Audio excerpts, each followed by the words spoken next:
Wakati ambapo wewe ulikuwa wa kwanza darasani kati ya wanafunzi 200, wengine walikuwa wa kwanza kujenga nyumba za bati, wengine walikuwa wa kwanza kumiliki magari kwenye maisha yao, lakini Nalvin Mponela ni mwanamke wa kwanza dereva boda ndani ya wilaya ya Tunduru.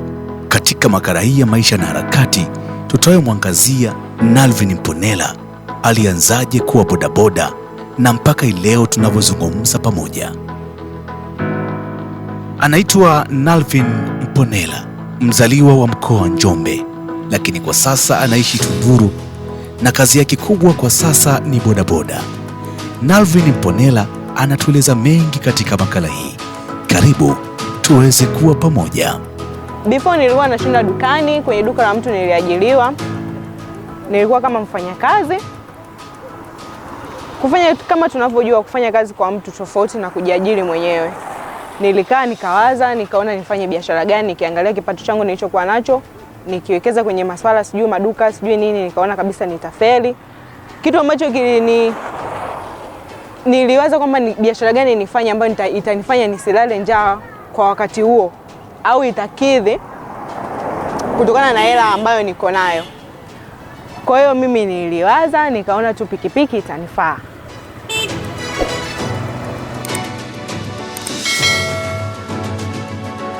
Wakati nafanya kazi kwa mtu, nilikuwa na bodaboda wangu ambaye nilikuwa namtumia kwenye matumizi ya hapa na pale. Kwa hiyo yeye ndo alinifunza. Japo sikumwambia kama nataka nijue pikipiki ili nikae kijiweni, lakini mimi nilijifunza tu, ilikuwa kama tamaa ya kujua kwamba nataka tu nijue kuendesha pikipiki basi. Mwisho wa siku nikajikuta napenda, yani kuendesha, naona kama ni kitu fulani kizuri, kinanifaa hivyo.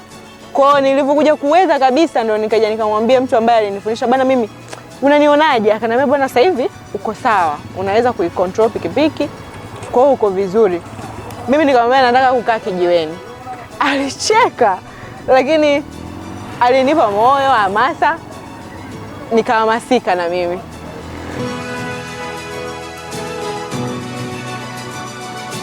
Kwenye mapokeo imekuwa tofauti kidogo kwa upande wa familia yangu. Nilijitahidi sana nimfiche mamangu nisimwambie, kwa sababu nilijua nikimwambia hatashuka na atachukulia vile kwamba ajali sijui nini, hivyo mambo yatakuwa mengi. Sikumwambia mapema, nimekuja kumwambia karibuni. Aliongea hivyo, kwa nini umechagua hiyo kazi? Lakini nashukuru mwisho wa siku amenipa hamasa, anaongea na mimi vizuri. Kwa mamangu yani kwa upande wa familia nashukuru ameipokea vizuri pia. Pia kwa upande wa washikaji nashukuru Mungu sana. Washikaji wako pamoja na mimi kwa kila kitu. Yani wanani surprise. Mtu tu unakuta unapita sehemu, wanakuambia tu bana, nimekuona sehemu fulani. Pale unavyoingia usiingie vile bana. Pale unatakiwa bana simama. Gari hata kama ukaona iko mbali bana simama, subiria gari ipite hivyo. Kwa hiyo ni kama wananisupport sana, nashukuru Mungu. Nalvin alikumbana na changamoto gani wakati anaanza kazi ya bodaboda? Kwa sababu kama tunavyojua bodaboda wana changamoto lukuki wanazokabiliana nazo. Kuna siku bana nilipitia changamoto, nikasema hii kazi nilishaidondoka. Sikudondoka sana, ni kawaida sana, lakini nilipoenda kudondokea ndo ambapo nikaona kwa nimetoka huko mbali, nimepita vilima, mabonde, nimevuka maji, alafu nimekuja kudondoka sehemu ya watu, alafu ni barabarani, sokoni. Aisee, niliumia sana. Lakini sikukata tamaa, nilijinyanyua, nikajisukuma mwenyewe. Mara ya kwanza ananichukua kama abiria, nilisita sana. Nilikuwa na mashaka juu ya utaalamu wake namna ya kuendesha pikipiki. Lakini Nalvin Mponela anaiendesha pikipiki kwa weledi mkubwa, kufuata sheria na kwa umakini. Je, abiria wake ni kina nani? Ama wateja wake wa kila siku ni watu wa aina gani? Wateja wangu mimi ni mchanganyiko. Jamii yote mimi nabeba. Lakini wateja wangu ambao kabisa yani najua hao ndo wapo, watoto wa kiume, especially vijana, ndo wateja wangu sana.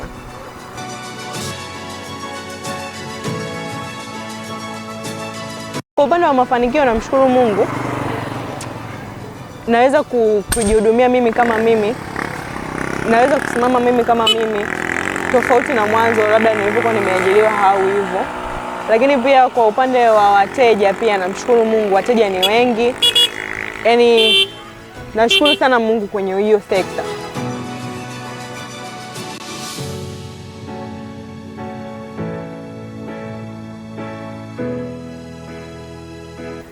Changamoto ya kazi yangu kwa sasa hivi ni mafuta. Upandaji wa mafuta unapelekea hata wateja pia kupungua. Kwa sababu mtu anapiga hesabu ruti ambayo alikuwa anaenda 1000 ukimwambia 2000 anaona kama unamdhulumu, kama hivyo haueleweki. Kwa hiyo imepelekea kidogo wateja wanapungua.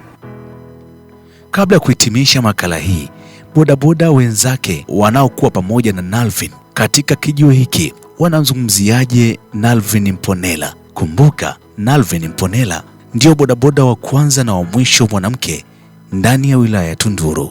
Kikubwa inabidi aongeze tu jitihada, kwa sababu kazi zetu pia ni ngumu. Inataka aongeze jitihada kadri ya siku zinavyoendelea kwenda, na imani hata yeye pia anaendelea kuwa mzoefu.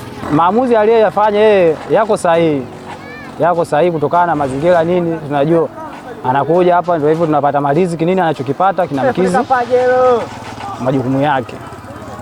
Mpiga picha ni Matumla M2. Mimi naitwa Stanley Ngoma. Kwa pamoja tunasema Kusini 360, sauti ya kusini kila kona.